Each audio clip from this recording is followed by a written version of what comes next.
Channel पे स्वागत है दोस्तों। और हमारी वीडियो आप लोग कहाँ से देख रहे हैं ज़रूर बताइएगा दोस्तों। और चैनल पे नए हैं तो सब्सक्राइब करके सपोर्ट करिएगा। बहुत बहुत धन्यवाद दोस्तों।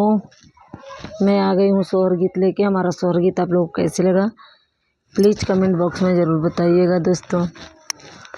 पलना कई डोर कमजोर हो, लाल गिर गईले भुइया। पलना कई डोर कमजोर हो, लाल गिर गईले भुइया। गिर गईले भुइया हो, गिर गईले भुइया। हमारी जो मम्मी होती दौड़ के उठौती, साजन के मामे कठोर हो, लाल गिर गईले भुइया। साजन की मम्मी कठोर हो, लाल गिर गईले भुइया। पलना कई डोर कमजोर हो, लाल गिर गईले भुइया। पलना कई डोर कमजोर हो, लाल गिर गईले भुइया। हमारी तो भाभी होती दौड़ की उठौती, साजन की भाभी कठोर हो, साजन की भाभी कठोर हो, लाल गिर गईले भुइया। पलना कई डोर कमजोर हो, लाल गिर गईले भुइया।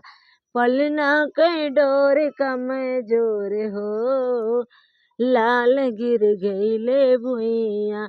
हमारी तो दीदी होती दौड़ के उठौती, हमारी तो दीदी होती दौड़ के उठौती, साजन की बहनी कठोर हो, साजन की बहनी कठोर हो, लाल गिर गईले भुइया।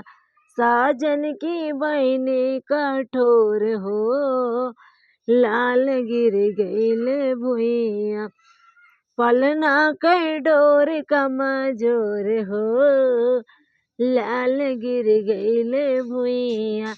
पलना कई डोर कमजोर हो, लाल गिर गईले भुइया। हमरे तो भैया होते दौड़ के उठौते, हमरे तो भैया होते दौड़ के उठौते, साजन के भैया कठोर हो, साजन के भैया कठोर हो, लाल गिर गईले भुइया। साजन के भैया कठोर हो, लाल गिर गईले भुइया। पलना कई डोर कमजोर हो, लाल गिर गईले भुइया। पलना कई डोर कमजोर हो, लाल गिर गईले भुइया। बाय बाय दोस्तों। कैसे लगे आप लोग ज़रूर बताइए। गा पाती हूँ कि नहीं गा पाती हूँ, आप ये भी बताइए आज की वीडियो में।